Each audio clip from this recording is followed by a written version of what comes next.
Renee, did you have anything for the kids? Okay. Awesome. Well, we will go ahead and dive into the sermon text for this morning. If you could turn to Judges chapter 15. Judges chapter 15.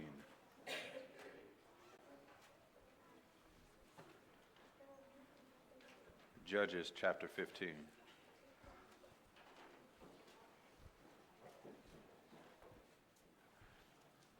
Still talking about this boy Samson.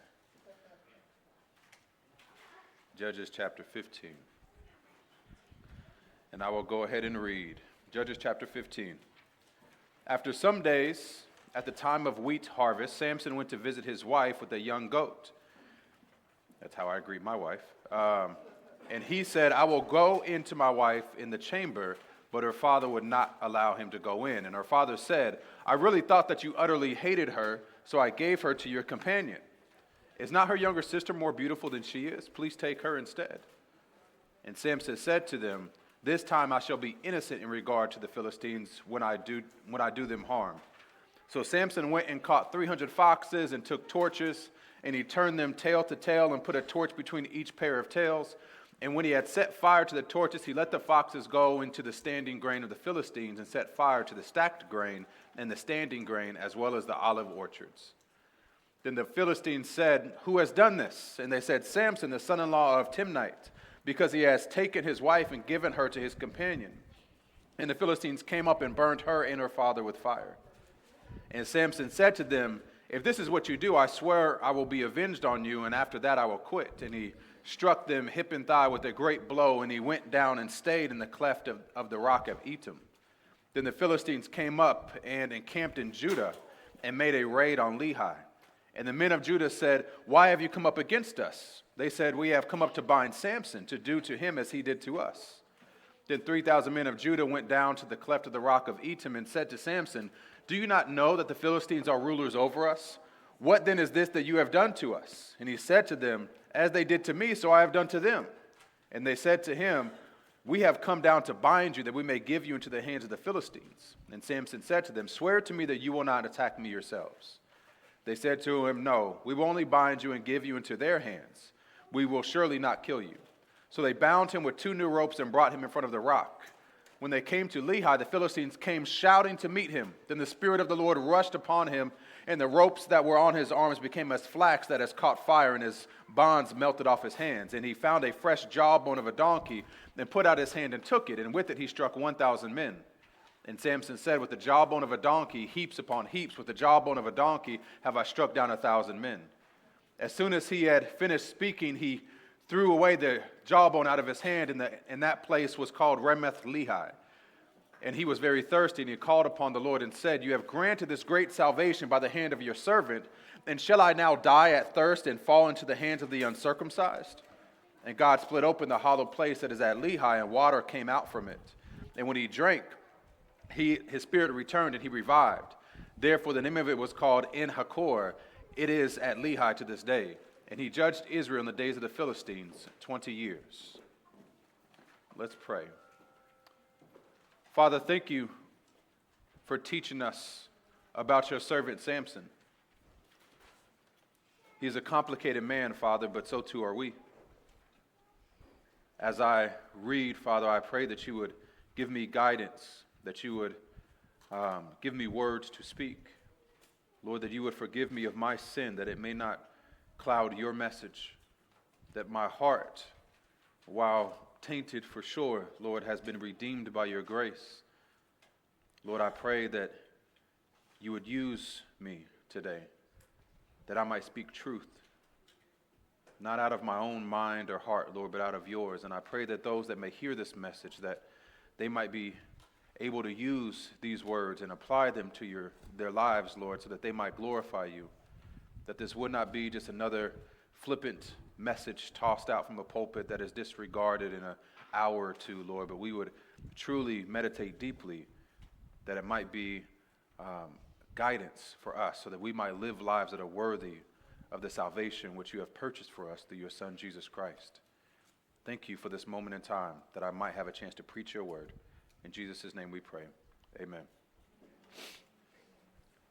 So I titled this sermon, Complicated Yet Called, When Strength Meets Struggle. I think as we think through Samson's life, and I find myself reading this, it was like, this is a difficult passage. As I'm trying to unpack what this man is about, you see a variety of different things that are happening. What's happened, and we'll just recap the story really quickly, is Samson in a prior chapter, he posed a riddle to people, and his wife more or less manipulated him for fear of her own life because they came and threatened her and said, if you don't tell us the truth of this riddle, then we're going to burn you alive. And so she said, oh shoot, I have to value my life, so let me take advantage of my husband. And I found out the truth of the riddle, and then I exposed him. And so he was upset by that. He was aware of that betrayal. And then it led to a slaughter in a different village, in a different area, in order for him to fulfill the vow that he had promised to the Philistines. So now he comes back. He comes back to talk to his wife. And he was like, well, listen, now it's time for me to consummate the marriage, for lack of a better phrase. Right? And so he brings this goat and says, you know what, I'm here for my wife. And then the father-in-law was like, oh, so my bad. I thought you didn't really liked it at her because of what she had done, and so I gave her to your boy. And yeah, but here I got to follow up. Hear me out. Her younger sister, though, she's even more beautiful. Why don't you have her younger sister? I'm like, oh, this is how the Philistines are doing. They're just handing out ladies at this point. And so Samson was like, well, that's okay. So at this point, because you offended me in this way, now I'm going to take vengeance. I am going to do things to you, and now I am innocent. Before, I may have set myself up, but now you have wronged me, and so I am going to exact retribution. And so to show kind of Samson was a little petty, if I do say so myself, because what he went and did, now mind you, this is harvest time, and people in an agrarian culture, this is how they live their lives, is what is produced from the harvest. And so he actually goes and captures all of these foxes, and he ties them tail to tail. Now, most people would theorize the reason why he tied their tails together is because if he didn't, they would run off and just go back to their dens. But instead, he wanted them to kind of be freaked out, so he tied their tails together and he put a flaming torch in the middle of their tails. So now you have two foxes trying to get away from each other, and without doubt, freaked out by this flaming torch that's tied to their tails, and now it's running through all of the fields, burning everything up. It was a massive economic catastrophe for the Philistines. Just as a quick observation, notice that as Samson did this, it said nothing about the Spirit of the Lord being with him. This was personal vengeance. This was, you want to be petty? I got my petty boots on today. I will out-petty you. Although he hadn't consummated his marriage, what was interesting is the Philistines actually did confirm that this woman was in fact Samson's wife. And it was like, what happened? Who did this?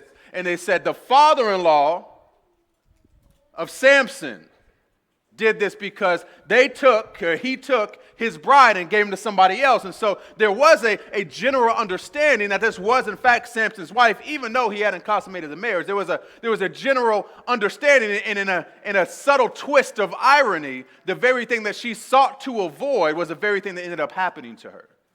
Her and her father being burned alive. This cycle of vengeance caused the Philistines to be slayed because Samson got upset. No one won out of these events. And family, that's the nature of vengeance. That's the nature of wanton violence. There is no end to it because pain isn't something that could be cured by inflicting pain. That's the brokenness of earthly forces of personal justice. I remember, and I want to explain this, when we think of just the term itself, justice.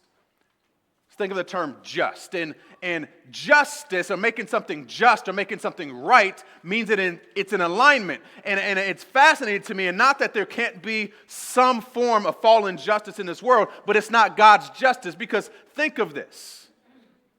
Pastor Brent spoke last week about how he struggled, right, with the murder of his cousin, right, if I'm not mistaken. Murder of his cousin and how justice should be done. But here's the thing. Even if they catch the perpetrator, even if that person is held to account, even if they are incarcerated, whatever it is, it won't bring back the life. It won't make it right. It won't make it just. Does that make sense? So in this world, there's this idea that somehow I want something to be done, and I'm going to call it justice because that's about as best as I can do. But the reality is that true justice is only going to come from the Lord. Samson didn't give out justice. He gave out punishment. And sometimes we conflate the two. We live in a world that typically doesn't want justice. We just want others punished. We conflate what is just with what makes me comfortable. We can't be a people that allow other people to dictate how we act. I find this all the time in the workplace. I don't know if you all have that. When you're at work, or maybe somebody cut you off in traffic, or maybe somebody did you wrong, whatever it is, and now because of that, you must respond in kind. But I can't allow what other people do to dictate how I act. Instead, there has to be something different. There has to be a different value system. No doubt, anticipating retribution for what he had done with the foxes, Samson dipped out. He went and hid in a cleft in the rock, or at the very least, maybe a stronghold. If he wasn't hiding, he was anticipating them coming and looking for him. He didn't go back to his kinsmen. He went back and held up. So the Philistines, now seeing their crops burning, their economy ravaged, at least for that season, came to Judah and said, listen, I'm going to need you to cough up Samson. We got to holler at him. We got to talk to him because Samson has done something wrong. And here's what's interesting. The Judites, the people of Judah, gave him up. Like, wait a minute. I thought we were family. I thought you were my kinfolk. I thought we were relatives. And instead of saying, we're not giving you anybody, they said, listen, I'll go find him. And they took 3,000 men and rode up on Samson. Was like, listen, Samson, we got to hand you over, brother. We got to give you up. Samson, no doubt. I would be offended. I would be hurt. The very people oppressing us, now you're handing me over to save your own hide, to save your own skin. It's a sad day when your countryman, kinsman sides with the oppressor. This was an ultimate act of cowardice. Their very deliverer, Samson, was handed over to others out of their fear. And in addition, not only did they hand him over, but essentially threatened him with a show of force. Why else would you bring out 3,000 men? It was a threat. You either come willingly or we will make you come, but either way, you're going to come. Notice how conflated and cowardly the response was. I want to go back to the verse because it's very interesting. I want you to hear what they say. In verse 11, then 3,000 men of Judah went down to the cleft of the rock of Edom and said to Samson, do you not know that the Philistines are ruler over us? What then is this that you have done to us? So wait a minute. Who did he send the foxes to? Philistines. So who did he do stuff to? Philistines. What did Judah say? They said, what have you done to us? See, it's very interesting. When you begin to identify with your oppressor to such a degree that what happens to them happens to you, you got a problem. When you begin to identify with the very people bringing punishment upon you to the degree that, hey, listen, you did wrong to them, so you did wrong to us, and so we have to hand you over. It's like, wait a minute, also we now. We're we now at this point. We're Philistines at this point because you're going to hand me over to them, so you can save your own hide. So what I did to them, I actually did to Judah? Is this what we're saying? It's interesting, right in, I was listening to Deuteronomy, and here Yahweh is talking about all of these things he's given them in the land. He was like, just be careful, just don't worship their idols, don't become like them. And here you have Judah saying, this is what you have done to us, Samson. It's different when you identify with a foreign land, with a foreign people, more than you identify your own people. Family, be careful how you identify. When you begin to identify with the oppressor so much that what happens to them happens to you, as though you serve the same God, I can tell you, rest assured, your value system has changed. Let me bring it home for you all. How do you measure success? How do you measure beauty? How do you measure wealth? How do you measure your value? Is it how this world measures their value? Is it how this world measures their beauty? Is it how this world measures success? See, I've asked myself this many times. I have stressed myself out trying to be successful. And then I had to ask myself, well, what race am I running?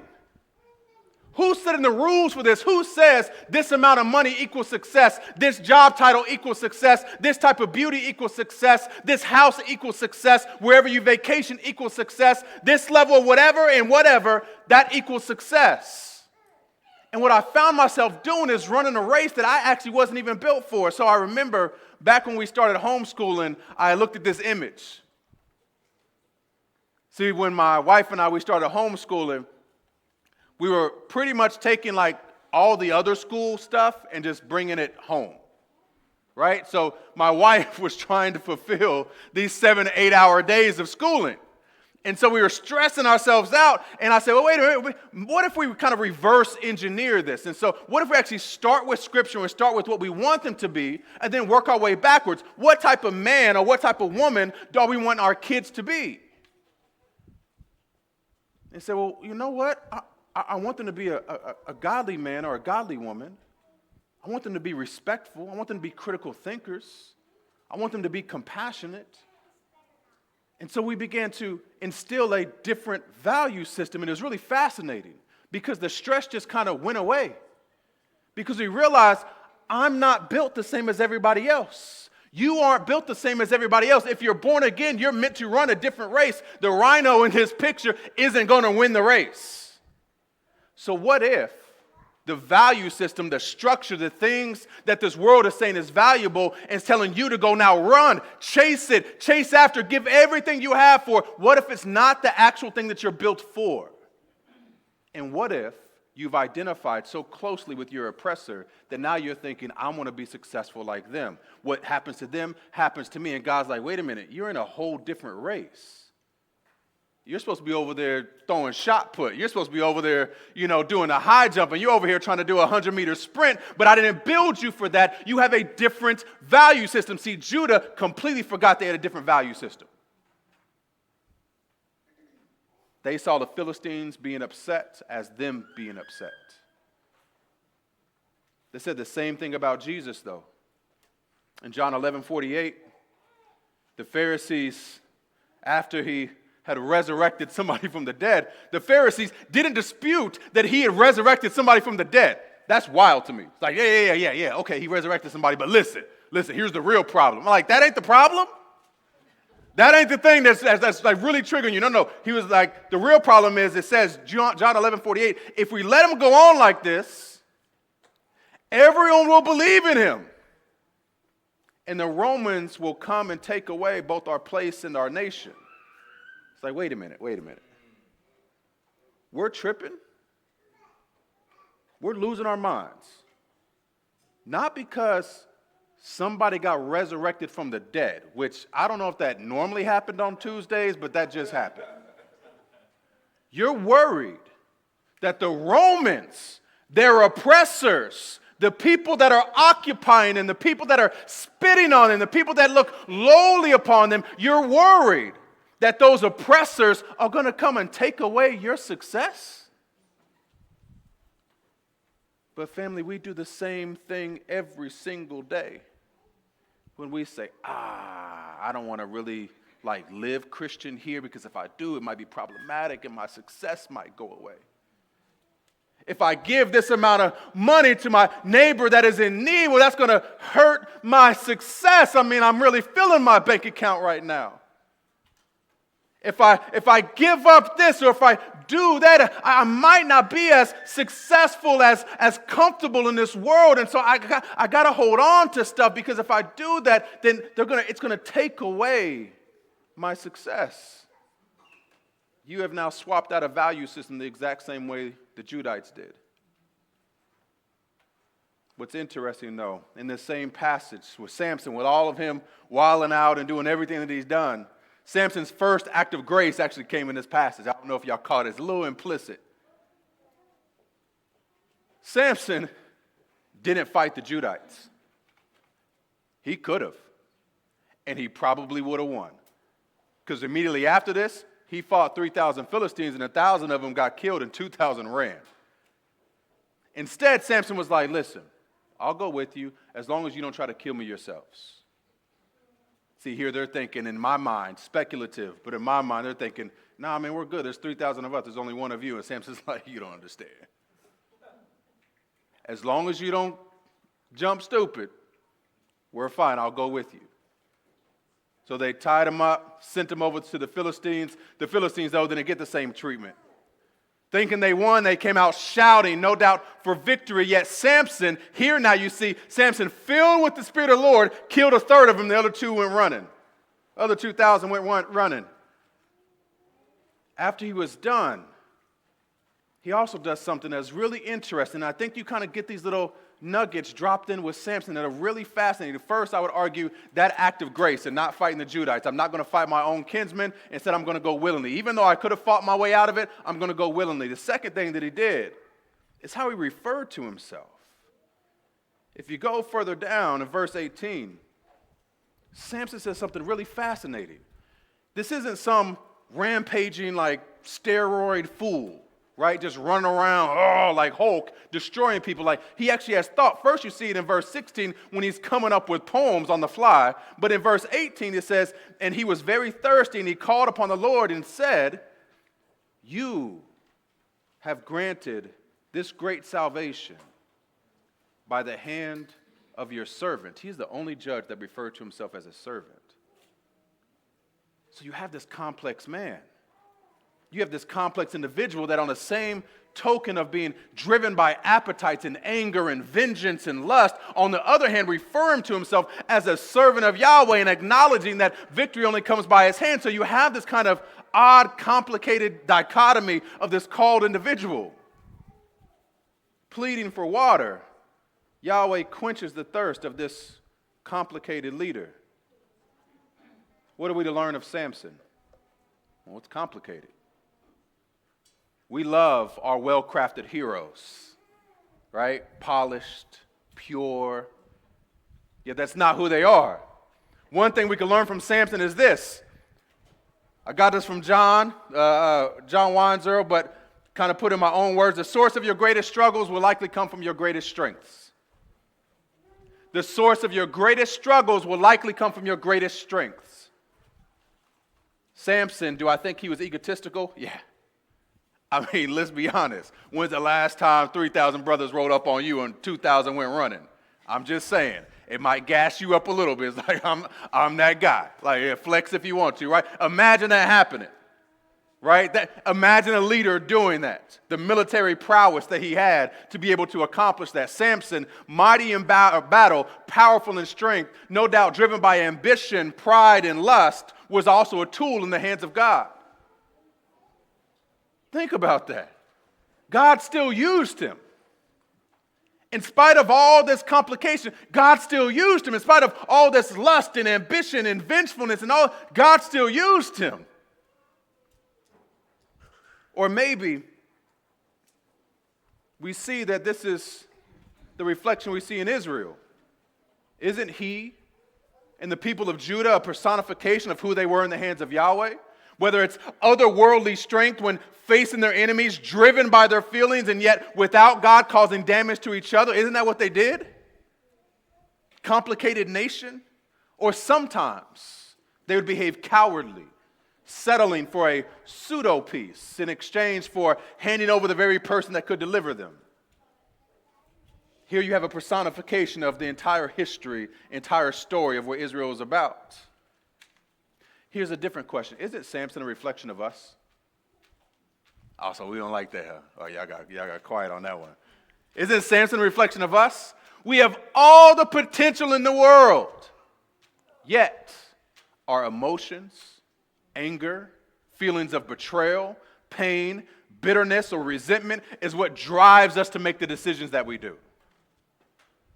Y'all never done that, right? Right? You ever get hurt and be like, oh, I'm finna match your energy today. I got time today. I'm going to tell you today. Oh, okay. Matter of fact, I'm going to pull up next to you. Like, listen, we're going to talk this through. I got something to say. Like, who is this wild person over here? Listen, it's today. I'm going to tell you, Jesus forgive. I don't. Come on. It's like, okay, that's not you. I mean, back in the day, you'd have been over there weaving tails together of different foxes. Today, you're just chasing somebody down into a McDonald's drive-thru. Like, you cut me off 4 blocks ago. Like, what? Who is this person? I ain't going to tell her nobody, but my wife got a cousin. Wife got a cousin. I don't know why this popped in my head. Shout out, forgive me if you see this. But she got a temper. Now, she ain't always been this way. She has gotten better. But back in the day, I remember she said she was driving on the highway. Somebody cut her off. The guy had his window down. She took her full cup of McDonald's, whatever, like 32 ounce, chucked it on the highway. She going 70. Chucked it on the highway through his window into his car. And then had the nerve to get mad. He made me waste my drink.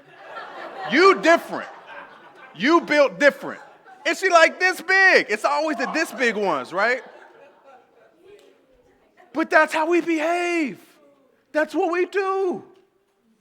Maybe Samson is a reflection of us, or maybe you're more like a Judite, focusing on what you know to be right in Jesus, or forsaking what you know to be right in Jesus, just for a moment of reprieve from the oppression, or so that it won't get worse, so you compromise. Anybody ever done that? Anybody ever been stressed out and turned to something that they shouldn't have? And essentially handed over their deliverer, handed over their hope, handed over Jesus, like, Jesus, I would do it your way, and I know you could deliver me from this, but I'm going to take the easy path, and I'm just going to do it my way. I'm going to compromise in this moment because it's easier for me.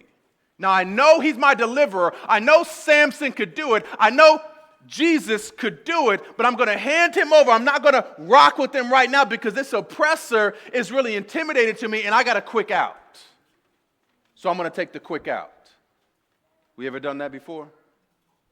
Oh, Lord, more times than I could count. Either way, just like these people, you're complicated, but you're also called.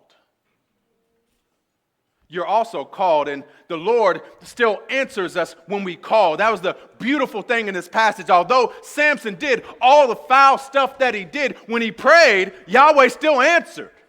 He hadn't sinned his way out of God's grace. It's flabbergasting. It doesn't make any sense whatsoever. He hadn't done too much evil for God to say, I'm done with you.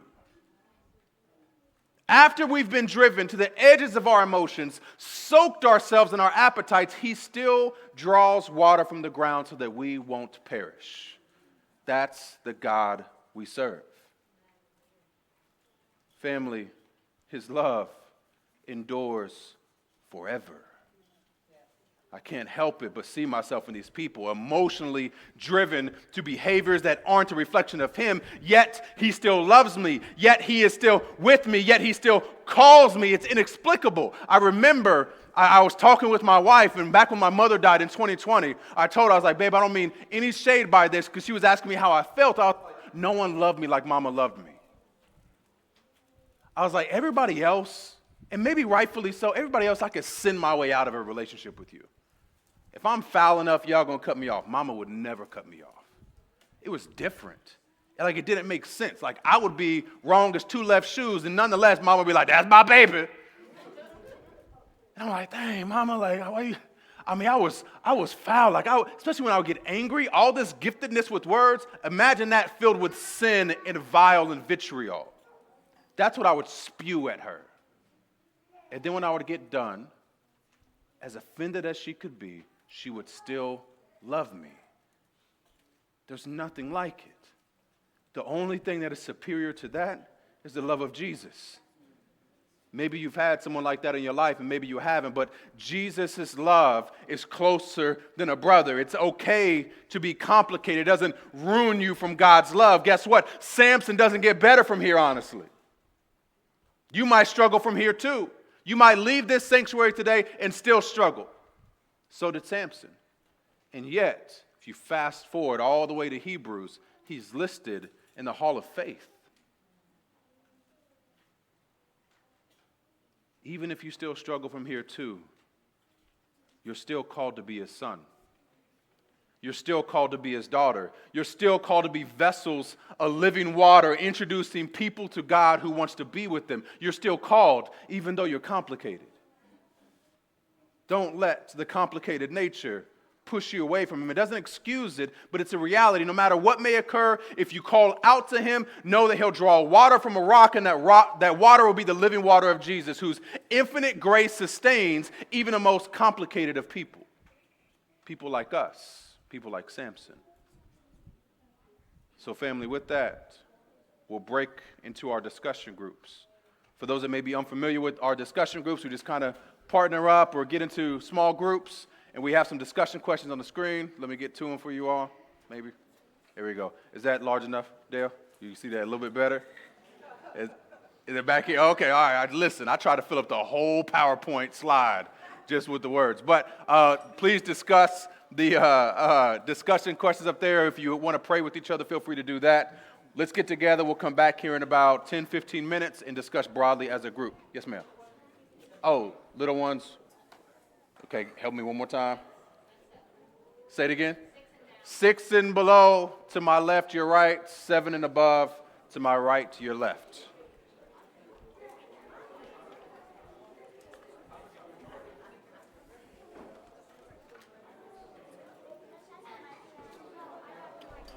It's whoever they picked, gentlemen.